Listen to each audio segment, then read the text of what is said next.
Welcome to the Gottesdienst crowd, where we foster confessional integrity, liturgical preservation, and preaching that doesn't stink. We believe that the historic liturgy of the divine service is more than mere cobwebs of antiquity, but it is a true treasure of the Church, to be dusted off and brought down from her attic to be enjoyed. So let's get dusting. Welcome back to the Gottesdienst crowd. This is Jason Broughton. Today we have back with us Dave Peterson. Welcome back, Dave. Thank you. Good to be here. Well, it's good to have you back, and we're looking at the commemoration of the Holy Cross, or Holy Cross Day. The Gospel reading, depending on what lectionary you're using, is either John 20, 20 to 32, or 31 to 36. So we're just going to do it all. We're going to expand the whole John thing. 12. John 12. What did I say? I think you said 20. Oh, yeah, John 12, sorry. Yeah, no worries. John 12, 20 and following. So we're going to be looking at John 12, 20, verse 20 through 36a. And I'll read that in the New King James. Now there were certain Greeks among those who came up to worship at the feast. Then they came to Philip, who was from Bethsaida of Galilee, and asked him, saying, "Sir, we wish to see Jesus." Philip came and told Andrew, and in turn, Andrew and Philip told Jesus. But Jesus answered them, saying, "The hour has come that the Son of Man should be glorified. Most assuredly, I say to you, unless a grain of wheat falls into the ground and dies, it remains alone. But if it dies, it produces much grain. He who loves his life will lose it, and he who hates his life in this world will keep it for eternal life. If anyone serves me, let him follow me, and where I am, there my servant will be also. If anyone serves me, him my Father will honor. Now my soul is troubled, and what shall I say? Father, save me from this hour? But for this purpose I came to this hour. Father, glorify your name." Then a voice came from heaven saying, "I have both glorified it and will glorify it again." Therefore the people who stood by and heard it said that it had thundered. Others said, "An angel has spoken to him." Jesus answered and said, "This voice did not come because of me, but for your sake. Now is the judgment of this world. Now the ruler of this world will be cast out. And I, if I am lifted up from the earth, will draw all peoples to myself." This he said, signifying by what death he would die. The people answered him, "We have heard from the law that the Christ remains forever. And how can you say, 'The Son of Man must be lifted up'? Who is this Son of Man?" Then Jesus said to them, "A little while longer the light is with you. Walk while you have the light, lest darkness overtake you. He who walks in darkness does not know where he is going.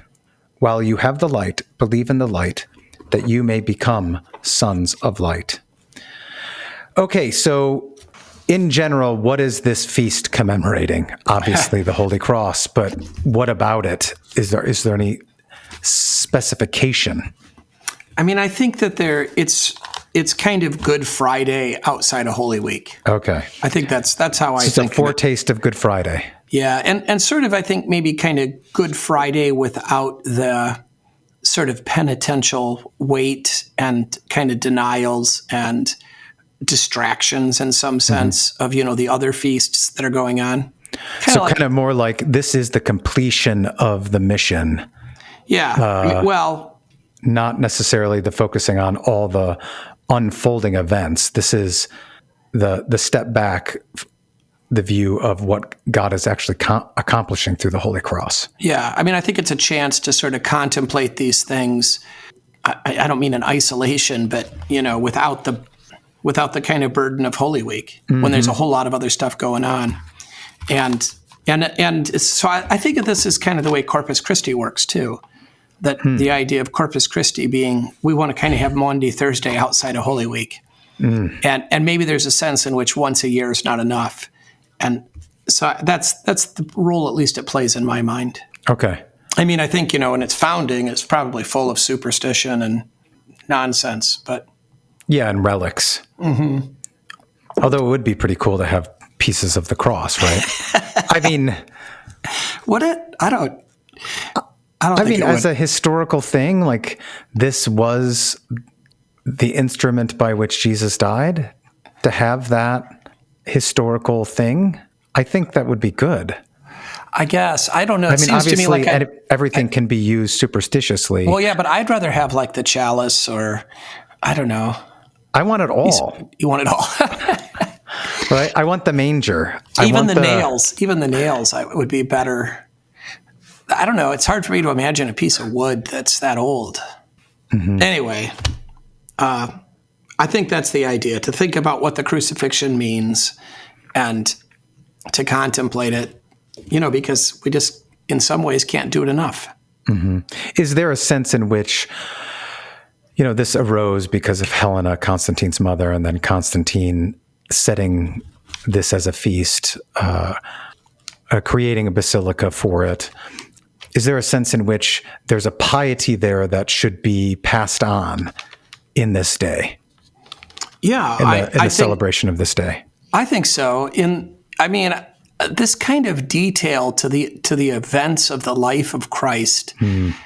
Again, right there can be abuses of them, but I think the idea, even like the Stations of the Cross, this idea of wanting to go through it in a kind of painstaking, detailed way, recognizing these as actual historical events that took place in a real geographic location. There is I always think about with the early church, I think it's hilarious how everybody gets a name, They can't stand unnamed characters, so they make up names for people. I love that. And the other thing is that they're sort of obsessed with, in my mind, is they want to get everybody saved. And there is this kind of idea that if you actually talk to Jesus, you're not going to stay an unbeliever, right? So Barabbas definitely has to become a Christian, right? Pilate and his wife, but then there's other characters too. And I just think I love the kind of imagination that they have that thinks about these things a lot, that thinks about the details, very, concretely, and then, gives every single thing a great import, Now, I can't get excited about the Shroud of Turin at all. That doesn't make any sense to me. But I do like the idea of thinking that, the stuff of Jesus is valuable. I mean, if you had a copy of wasn't there a movie about the Constitution? Somebody had the actual first signed Constitution, and it was worth millions of dollars. I can't remember. Anyway, that's in the Smithsonian under lock and key. It's just a piece of paper with some writing on it. We got lots of copies of it, right? Who cares? So if that kind of document has that kind of import, not that we think it's magic, certainly these other things would too. Yeah, there's a sense in which, you walk into St. Peter's in Rome, and what paid for it, right? Right. But then, if you just take a step back and the piety that went behind it to build something in honor of who God is and what He has done, there's something to be emulated there, right? Yeah. And so maybe is all history hagiography? Well, or should there be a sense of that? Yeah. Our own stories ought to be hagiographic. Yeah. We ought to. I was just talking to somebody this morning about the Footprints poem. And I always think of, I remember Art Just was one of my professors, homiletics professors. And he said, if you quote Footprints in your sermon, it's automatic failure. Because so many guys cited it, it was just constant. Yeah. Well, it's flaky as all get out, obviously, and sentimental and so forth. But the actual idea is true, right? And so we really should be actually looking back at our lives and seeing God's hands in them, because we do believe in providence, right? And certainly, what we do for our own lives, we ought to do for the history of the world. Right. Yeah. We do actually believe that the only reason the world even exists is because of the church. God is preserving creation, upholding these evil empires and all of these other sort of terrible things, actually for the sake of the elect. Yeah. So how does the reading in John help that kind of teaching and exhortation come out? Well, I mean, Jesus certainly has a sense of destiny, right? My hour has come that the Son of Man should be glorified. I mean, it is very kind of grandiose. It sounds like a fantasy novel. But of course, it isn't. It's actually true, and Jesus isn't being arrogant in this. It's actually part of his humility, because he's going in obedience to his Father, to honor his Father and to keep his Father's promises and to do his duty. But there is this recognition that he is being used by the Father for the good of the whole world, and that nothing sort of happens on accident. And then, of course, he goes, I mean, verse 24 is so fascinating. And of course, again, I really can't stand this King James translation here. Most assuredly. That's so Instead weak. of truly, truly. Yeah, or verily, verily, right? Truly, truly, I say to you, right? So it has this amen, amen. It has this force of a vow. Jesus is saying something very significantly. So, I mean, the good news is about the New King James on this is they always translate it that way. So at least, when you come across this kind of poorly translated phrase, you can know what's behind it. Mm-hmm. So truly, truly, I say to you, unless a grain of wheat falls into the ground and dies, it remains alone. But if it dies, it produces much grain. So here you have this, right, what they meant for evil, God uses for good. And so, right, death is the last enemy, and death is the consequence of sin. And yet it is by death that actually the lifeblood of God flows into the world, makes it fertile, and causes this great harvest and this expansion. Mm-hmm. And then this is also now just in creation, right? So nature itself follows this pattern. And by extension, because we are part of nature, we follow this pattern, right? That in fact our own lives actually have purpose, our sorrows and our deaths, right? It is kind of a funny thing to think about. Your legacy can't start until you're dead. You really have to kind of get out of the way to do more. So if you look back, kind of historically, I mean, think of the good that your grandfather did that is sort of, can't really come to fruition for a couple of generations. Right. He only had, 4 children, but then they each had 4, and now, I mean, you've had this multiplication, and insofar as they're Christians and they were raised in the faith, and right, this is conquering the world, So I think to take that kind of, there's a couple of things that. Well, so Jesus is speaking about his own death and burial, right? Right. Is he then imagining also that our lives only actually produce in the similar fashion? Yeah, I think so. Okay. Because he's right. He's well. First of all, we are like him, but also he's making this example that you should know this from the way that farming works. Right. And you should know that what happens in farming is actually the natural order of things. Even though this is what it takes, right? If you love your life, then you're worthless, right?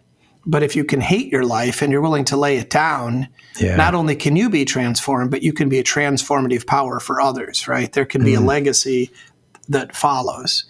And again, that's not that our deaths obviously atone for the sins of the world, but there is this reality that God uses us for good. And of course, we all believe this if we're talking about the martyrs.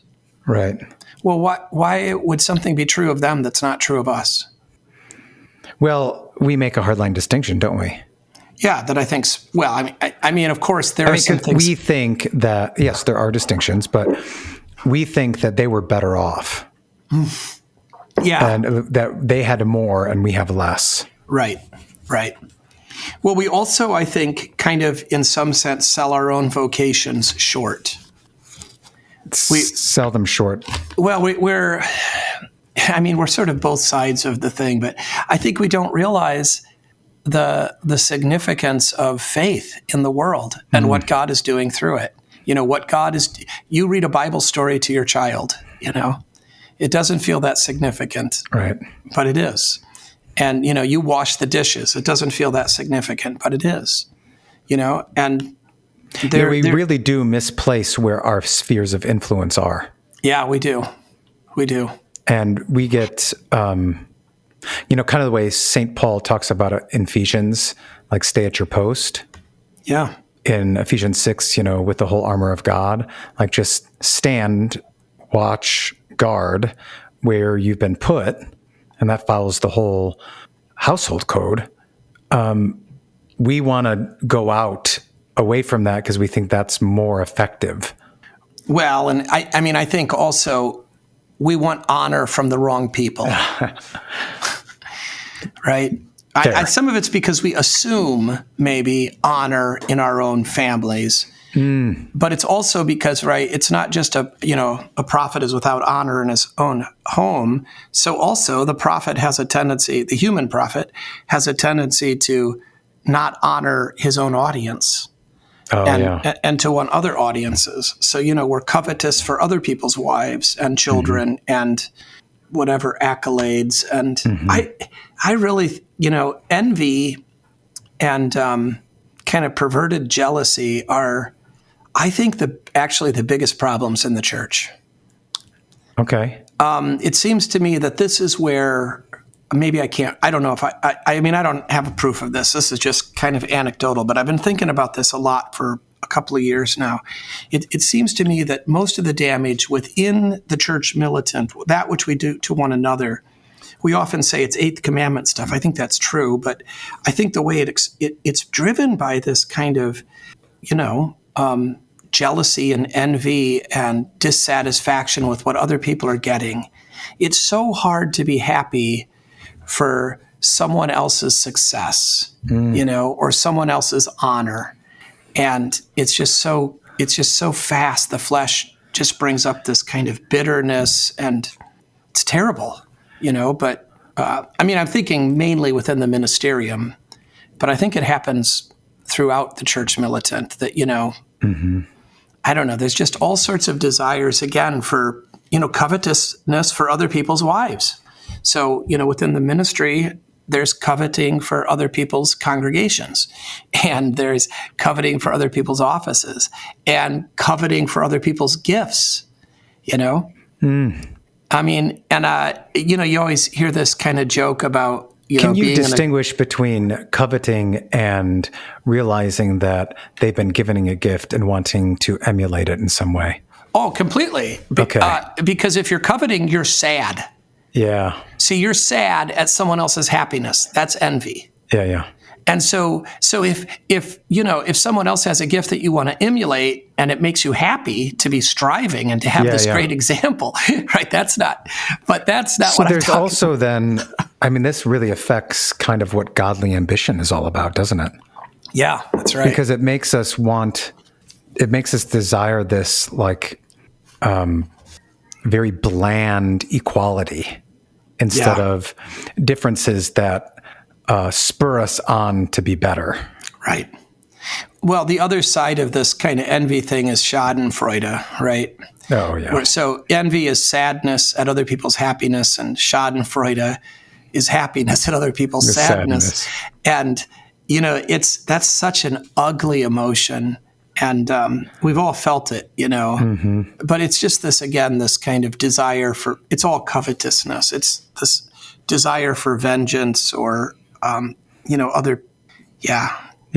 It really, I don't know. This sounds like a joke, but it just is a mystery and a miracle that God can put up with us.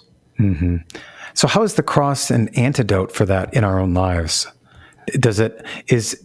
So if we are commemorating the Holy Cross, are we going to want to also say, this should be our feast or our festival in commemoration of finding a way to rejoice not rejoice, but celebrate the crosses that God gives us in our own lives, Yeah. and look at them as the very thing that produces something by killing something else. Right. I mean, I think this should be a call for us to be willing to die. And, not only physically, though absolutely physically, but also to lose in a way, to not have to have everything our own way, and to believe that God is going to work good through our sufferings and sorrows. So when you say lose, you mean to lose according to our standards, but victory according to God's. Right. Like to lose the ego the ambitions, the ungodly, or even not even just ungodly ambitions, but just to believe, well, that didn't go the way I wanted. But I believe that God is good, and I'm gonna trust in that. The epistle for today is Philippians 2:5-11. Oh, of course. So the great, humiliation chapter. And again, let this mind be in you, which is also in Christ, and be ready to hate your life and to not need to have success in the way that world has success. Yeah. But again, to believe you have a destiny. I know that sounds but right, God actually loves you. I mean, it is hilarious how much God cares about each of us individually. And I know this sounds sort of like flaky evangelicalism, but I think it actually bears some real exploring. My father-in-law used to do this. I don't know if he did it on Good Friday. He did it more than once, where he would say in a sermon, do you know what Jesus was thinking about when he was dying on the cross? Right, you. Yeah, you've heard that? Yeah. He's like, I've probably used it. Huh? I've probably used it at some point in Bible class or visiting somebody. It's a great line. And he's like, I'm serious. Like he's not up there thinking, oh, this hurts. Oh, this is terrible. They're making fun of me. They're spitting on me. I'm being tortured. He's actually thinking, oh, this is what it takes for Jason to be saved. And this is worth it. Because this is the way that I get to spend eternity with Jason. I mean, I look over there at you and you're picking your nose and inattentive, and, I'm thinking, Jason's not worth it. Pick my nose. This sounds like projection. But I mean, it really, the fact that he counts every hair on your head. I mean, I cite that passage all the time because I think it's so amazing.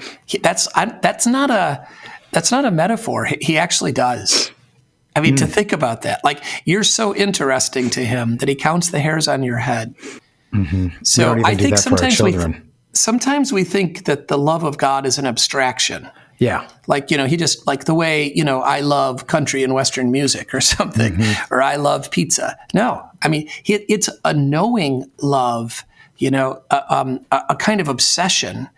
And so this idea that actually the things that you do matter. I always use this example, but when the kids come home from school and mom says, what did you do today? It's, of course, what do they say? Nothing. Right.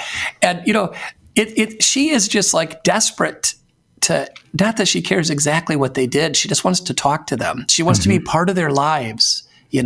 Because she finds them adorable and fascinating. And they find her, kind of they just take her for granted. Yeah. Right? Until they get hurt, then they go run into her. But I mean, mostly, they don't care about her feelings. They don't think about how she's experiencing this. And it's always the case that like the older you are, it's very one-sided, right? I care about my grandchildren a lot. I'm very interested in them and everything they do, and they do not care about me. They are not that interested. I mean, I'm entertaining to them, and I mean, they love me. I'm thankful. I don't mean but if one of their friends comes over or a cousin comes over, forget it. They're done with me, right? Yeah. They expect me to be there at their beck and call whenever they want, and they're right. But I'm paying a lot of attention to them. I know a lot of things about them. They don't know much about me. And I mean, that's just exaggerated with, even in church, I've probably told this story but I always remember, God, I've just been such a jerk. It hasn't stopped, but my whole life. I remember vividly high school graduation. There's some kind of party, And my mom had invited her friends from work. And I was like, what the heck are these people doing here? These people don't mean anything to me. Right? And of course, that was true from my perspective. But those people did care about me and know about me because my mom talked about me. Right? And I see this at church. Like the old people know who the children are. They know their names. They know which families they belong to. The children are oblivious to the old people. Mm-hmm. So anyway, that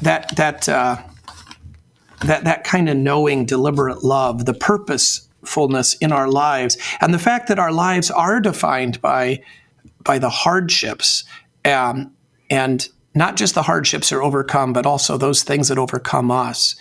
And to look upon those things and to make a confession of faith in the midst of them, mm-hmm.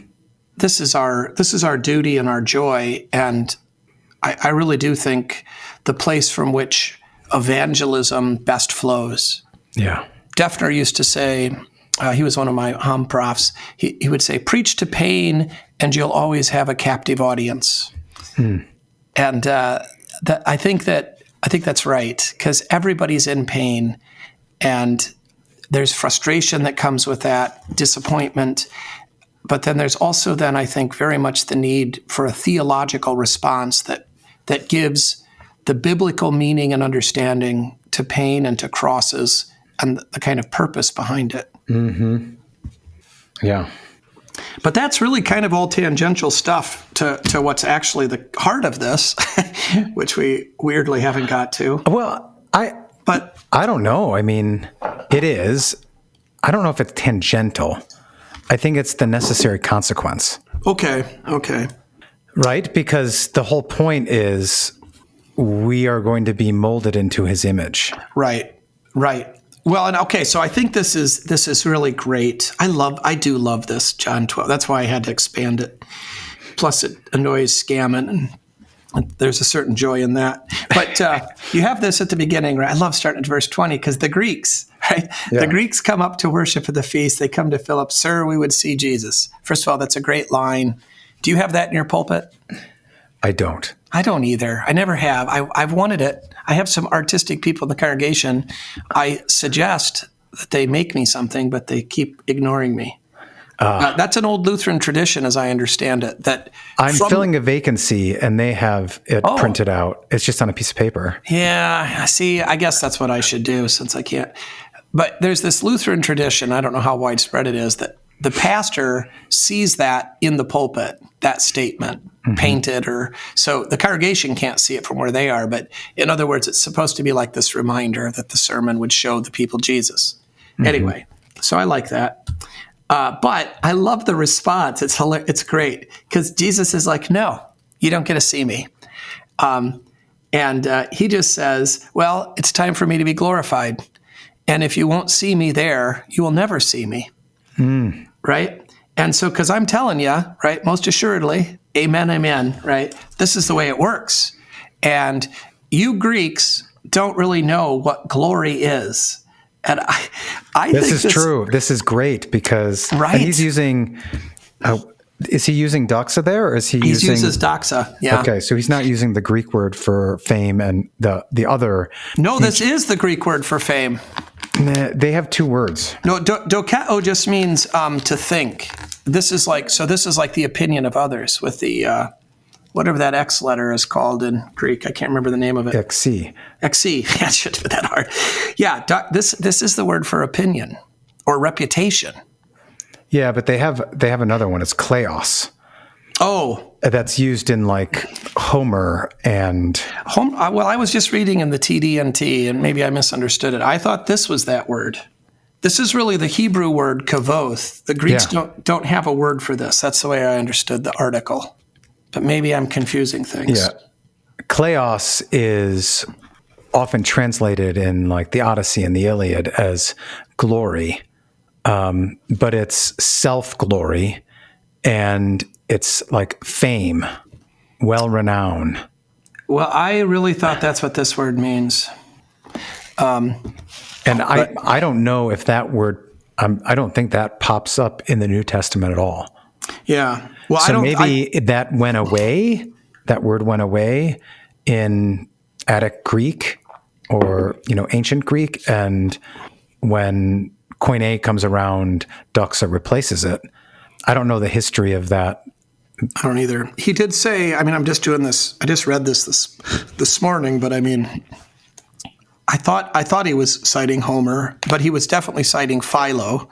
I remember that explicitly. Philo uses the word doxa as reputation or whatever that, fame. Yeah. But this is, of course, the Hebrew word kavoth, right? This is a theological term that has to do with really, God's magnificence, his glory, right? His shining forth in this otherworldly greatness that the world is not worthy of and cannot contain.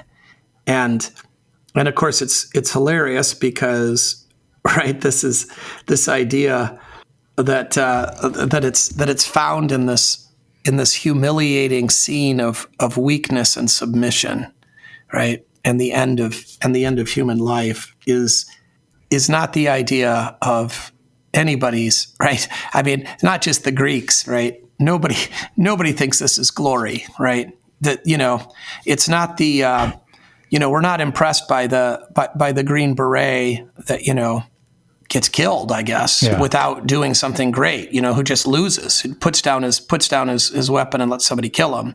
What? Wait, and I'm not saying that's, but here, I mean, this is defeat. I mean, he submits to his enemies. Now, of course. So Kleos is kind of like this, I just was looking this up, is undying fame made immortal by poetry.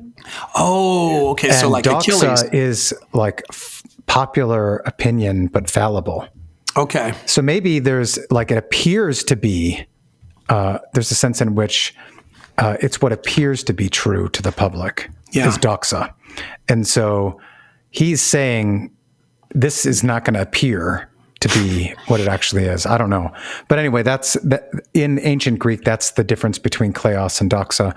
I don't know if that carries forward as we move into the New Testament era. Well, it definitely is not that's not what it means here.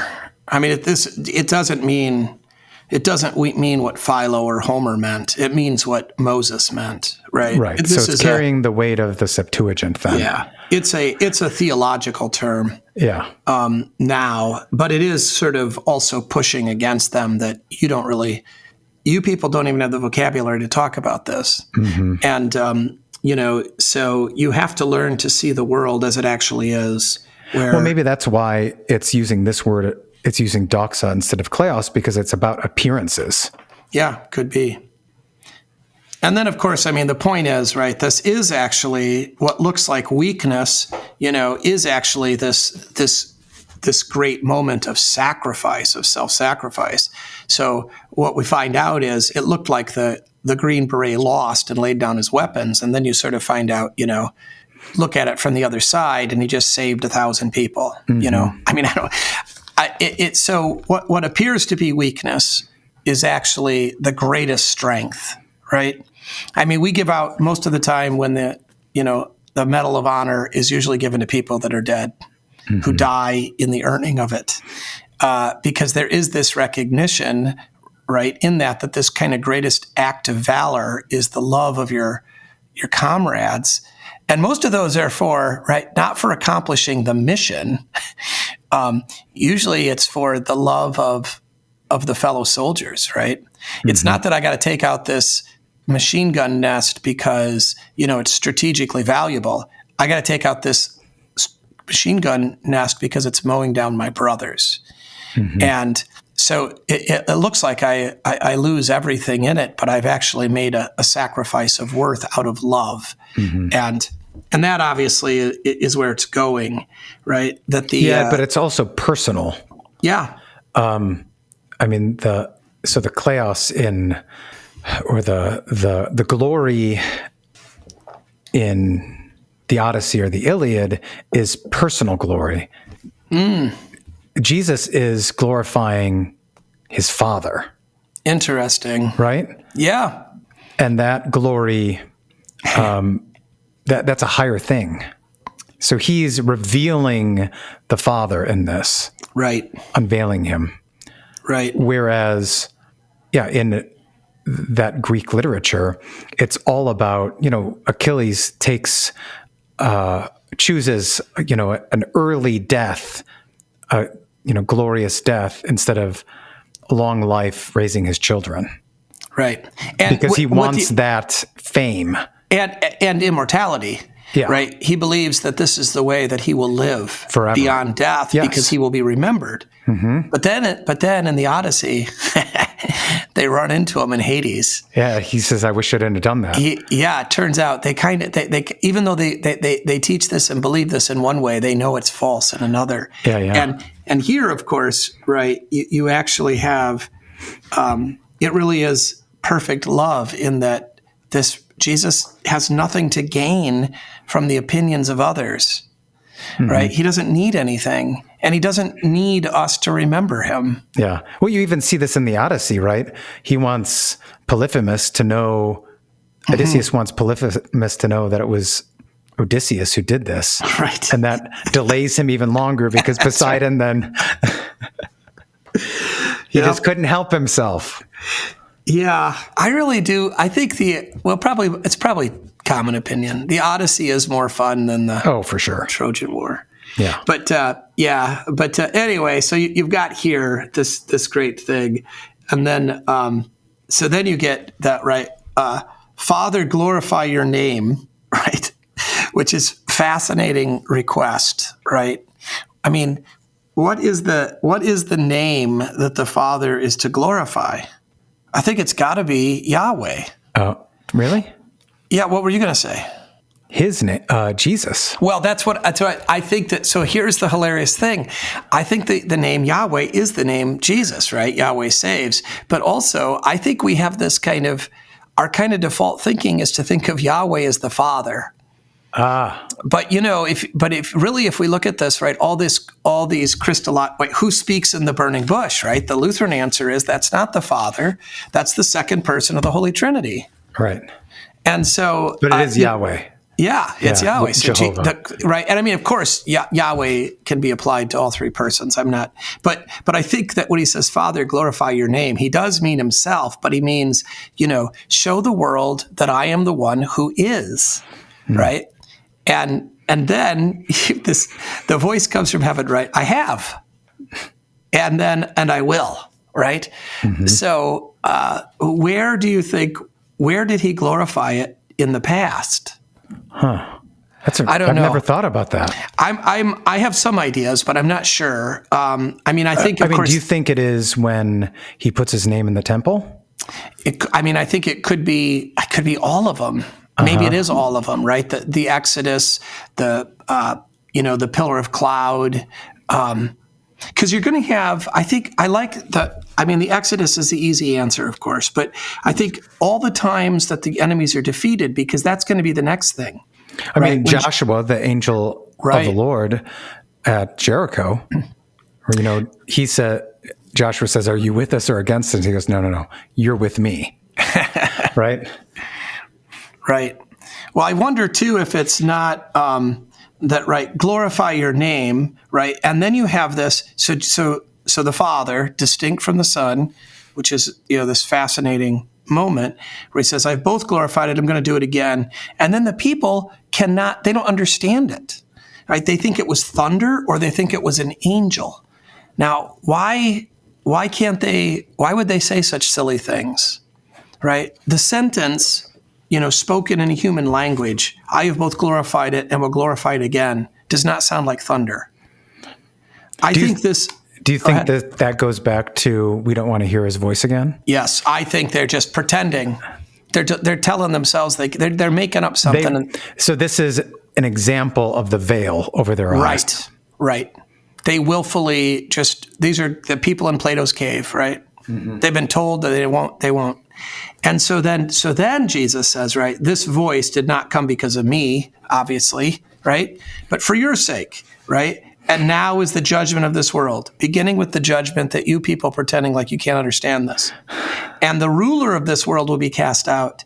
So I think that the glory of the name is probably always tied to the defeat of God's enemies. And of course, obviously, on the cross, this is the defeat, but there's a lot, but he's always being defeated. He never wins, right? So I think, of course, like the Exodus, the conquering of the promised land, right? But also, the healings that Jesus has done. And really, even at a more profound level, I think every time someone believes, right? Every time someone is won for the kingdom and the devil is defeated. But really, right, when is the devil not being cast out? I mean, when does the devil win in history? I mean, he doesn't win. He can't win. He never wins a thing. And so God has glorified his name. His name is glorified. His name is glorious and always has been and always will be, right?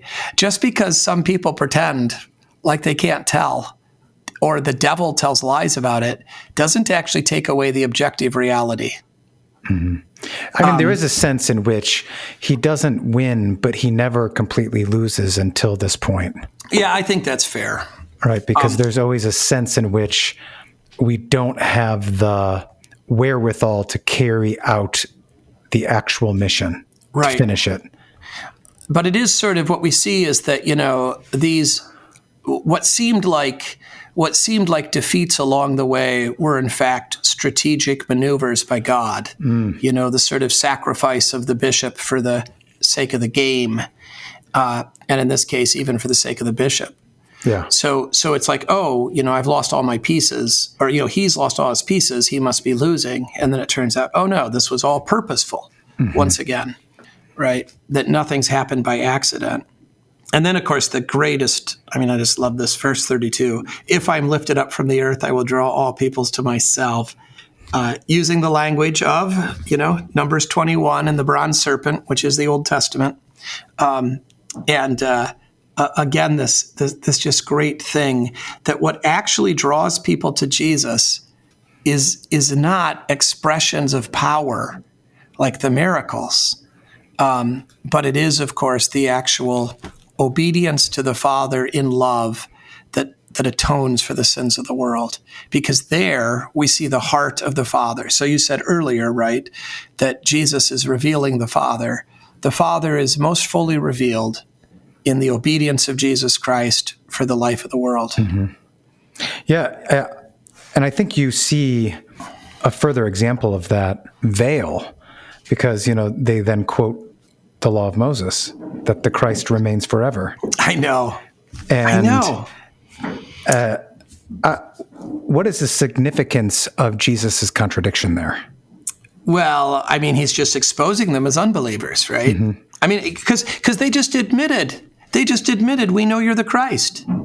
Because they just said, wait a minute, that's not the way the Christ is supposed to act. He's supposed to live forever, right? Well, I thought you didn't think he was the Christ, right? And so, right, his response is, look, quit acting like this. Yeah. And, there are things here that you cannot understand. Because you just don't have the capacity, not because they are not clear, but because you are blinded by sin and you are deluded by what you think of as your reason. You think it's more powerful and significant than it is.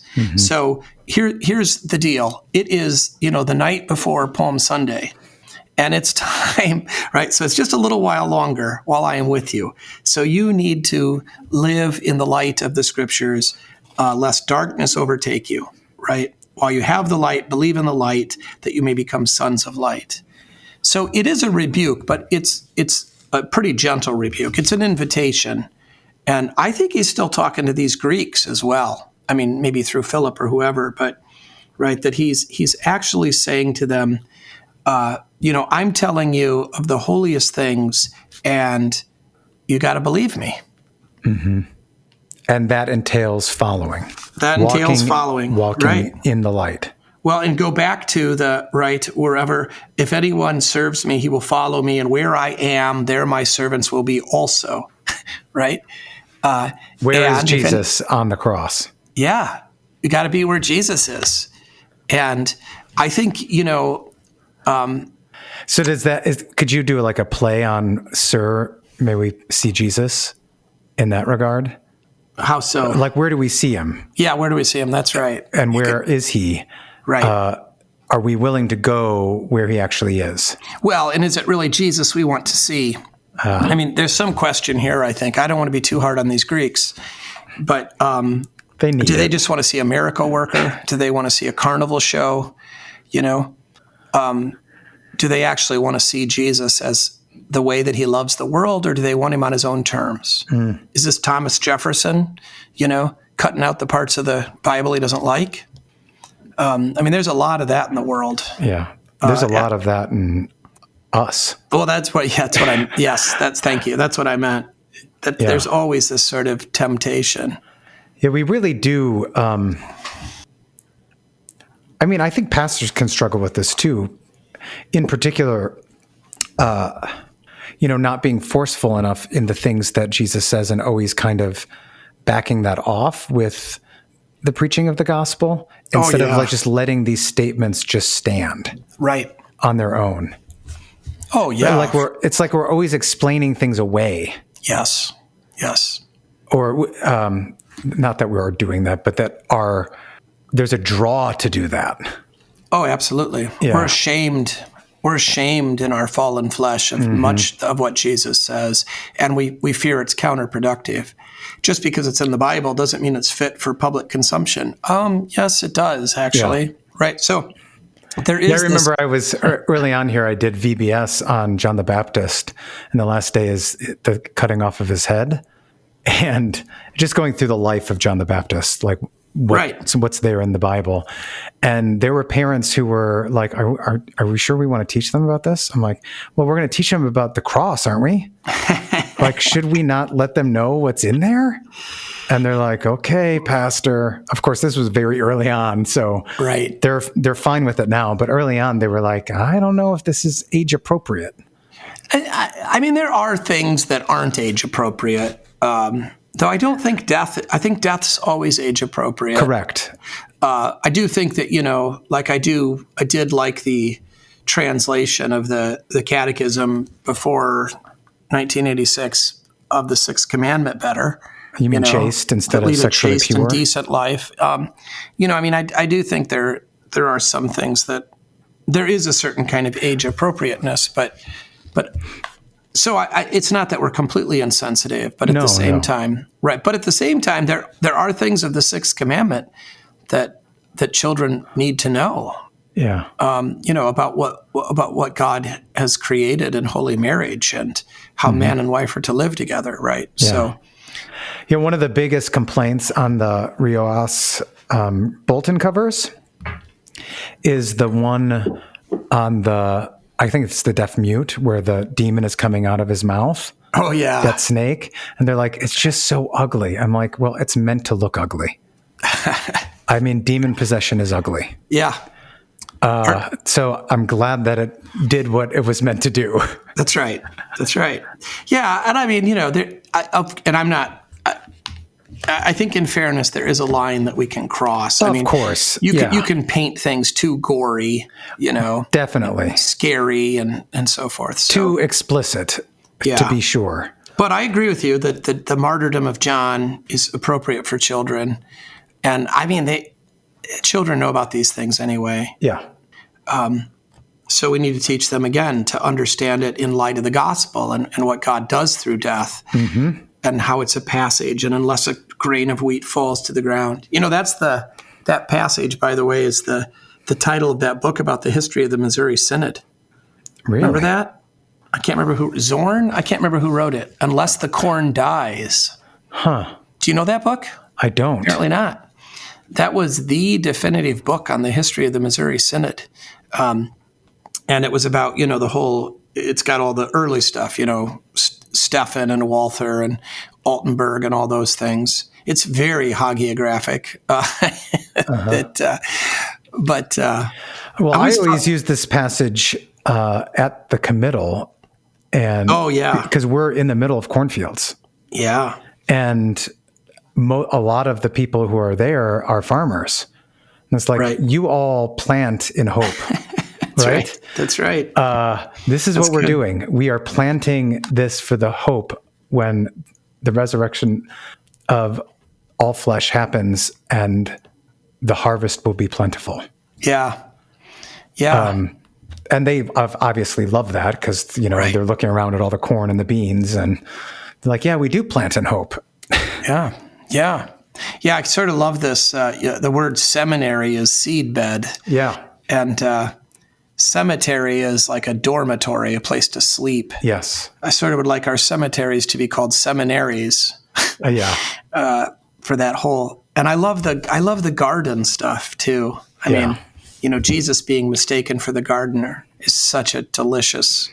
That's just the best, Because I always say, of course, I don't know this, but you know how I am. I always say that he's standing there with a shovel. Now, what sort of a man stands in a cemetery with a shovel, right? Yeah, one ready to dig. Right, a grave digger. But nobody thinks Jesus is a grave digger, right? He's a gardener. He's the author of life. He doesn't get mistaken for the grim reaper, you know. Though Riojas, he could be a grave digger upper, right? Riojas, you brought up Riojas. Riojas has a nice the parable of the pearl of great price. Or pulling the coffin out of the grave. Yeah, he's digging up a grave. Yeah. So in that way, I guess if that's what you mean by grave digger, okay. But yeah, maybe he's a grave robber. Grave robber. Yeah, I've called him that before.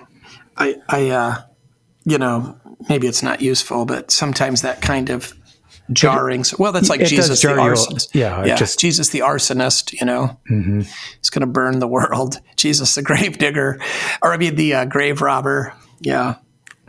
So what are you going to focus on then? Well, there's a lot. There's so many doctrinal things in here. This is a Trinitarian passage with the Father speaking. You've got the active and passive obedience of Christ. Mm-hmm. I think this idea that the cross itself is an act of obedience that is subordinate to the Father, but is not about weakness, right? Mm-hmm. That this act of obedience requires great strength, honor, humility. We don't think of we tend to have a negative view of obedience. Children are taught by Disney. The message basically of every Disney movie at this point is your parents are stupid and you need to figure out and live your own life according to your own rules and be your own man, right? Make mm-hmm. your own decisions. And if your parents really are decent deep down, despite their stupidity, by the end, they will come to realize your wisdom and learn from you. Right. That's the welcome to the gospel according to Disney. And I think that kind of, celebrated, rock and roll kind of is built on a lot of that, So this idea that it actually takes more strength to have obedience. You go back to the Green Beret, right? That is not a strength of rebellion and nonconformity, That's a man that's learned to obey the rules and to subordinate his own will and his passions, for the sake of a greater thing. At a literature level, I always bring up the sonnet. I'm not a great fan of sonnets, but there is this kind of misunderstanding that structure destroys creativity, but it's the opposite typically. Yeah. That actually the form of a sonnet actually causes creativity. Whereas if you're just free to say it, without any kind of rules, you just blither on and on without any form, and then there's no beauty and there's no kind of profundity or playfulness. So, you don't get anything that works. Right. You can't be creative in having something functional in woodworking without understanding what actually makes something work. Yeah. The same thing with drawing. If you don't know shapes, right, you can't do anything. Oh yeah, drawing is really, because this is like singing, right? So drawing is actually not about drawing. Drawing is about seeing, mm-hmm. because it teaches you to actually see the world more accurately. Yeah, according to shapes. Right, you're actually seeing perspective, all kinds of things that you're like, oh, when I tried to put this on paper, I realized I don't know what I was looking at. I got to look again. Yes. And then I think, and then I start to draw, wait, that doesn't look right. It doesn't look like what I actually see. Why don't I put on the paper what I see? Mm-hmm. It's harder. It's a lesson. And this is singing is all about listening. Mm-hmm. It's not about making the noise. It's about matching. And that's the real trick of singing. So that's the quadrivium essentially, except for the drawing part. Yeah. Right. It's fascinating. It's all math, geometry, arithmetic, astrology. Yeah. And music. So the idea of Jesus being obedient to his Father, right, laying down his life for the ransom, that's not in this passage, but this, his embracing of what his Father has told him to do, even though it's terrible, right? I mean, I think, he doesn't just do this. We tend to focus that he did this because he loves us, right? For God so loved the world. That passage could easily read, for God so loved the Father. Right? The Son loves the Father. There's no resistance in the Son to the Father's will. No thought, even for a split second, that maybe there's a better way to do this, or thought that the Father isn't all wise and good in this. Mm-hmm. It's really amazing. I mean, we have because God loved the world, the Son loves the Father. Yeah, this is all an act of perfect love without any hesitation, and it's why it's the most beautiful thing. I mean, there is this, and of course you have. I think it's one of the versicles for the day, right? We preach Christ crucified. So there is and I've done this quite a bit over the years, but there is some sort of instruction that I think we do need about learning to see the beauty of God's self-giving on the cross as an act of love and not simply to, I don't know. I mean, there's this kind of weirdness that, wants to be like, well, like people that don't like crucifixes and they'll say it's because Jesus is risen, right? This kind of, you can tell there's something wrong with that. Not that Jesus isn't risen or that we shouldn't love the resurrection. Obviously, if Jesus didn't rise, our faith is in vain.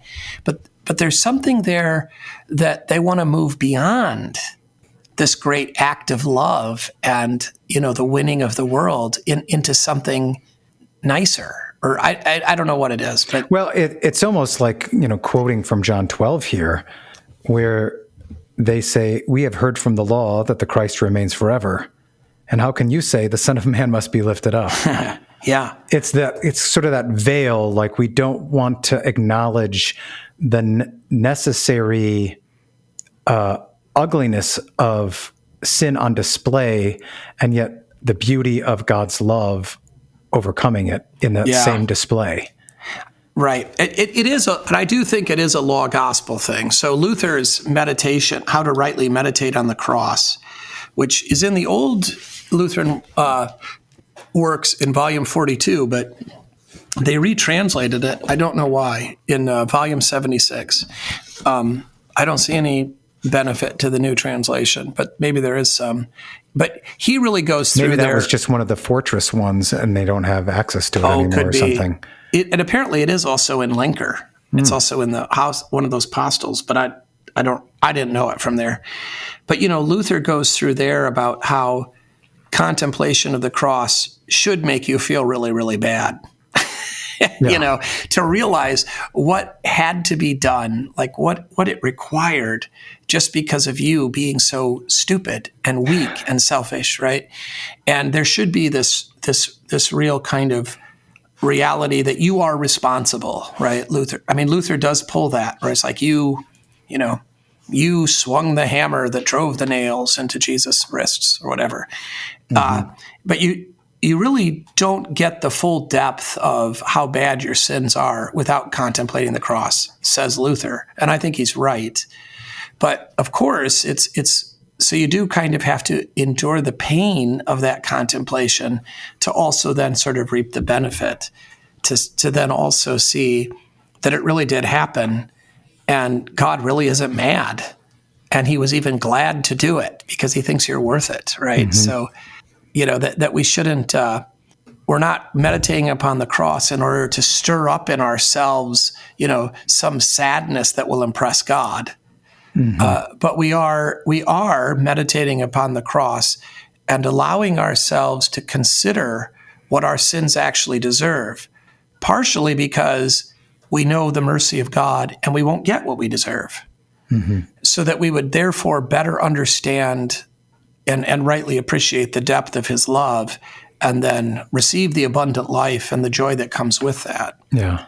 So that's a good read, if you're looking for some fodder. There's no, Luther doesn't take up the, at least I couldn't find it in any of the apostles. He doesn't take up the exaltation of the cross. So what is the appointed proper preface for this day? I think it's what would be suggested? I would think it's Good Friday. Okay. I mean, I think we sing, we sing the Good Friday. I think it's a Good Friday day, except is it white? I think it's white. It's not violet, is it? I was just looking in the hymnal and I didn't see. I have the altar book actually open. Oh, it's red according to this. That can't be. That doesn't sound right to me. I'm suspicious. LSB once in a while does some weird things like that with colors in particular. I'm going to double check, but it says red in LSB. Maybe it's right. Why would it be red? Yeah, that's what it says in the front of the hymnal, red. Well, red is for Pentecost and martyrs. And I don't know. I'm going to try to, in fairness, well, I suppose in fairness, it's adiaphora, fine. But also, the colors are fairly new in the history of the church, and there is some ambiguity and so forth in them. Okay. All right. Well, that was excellent. Thank you. All right. I'm looking forward to it. It's, even if it's a somewhat strange day and Luther didn't preach on it, it's a great opportunity to preach about the heart of the faith, right? Definitely. So, all right. Well, thanks for your time, Dave. All right. Thank you. We'll catch back up with you next week. All right.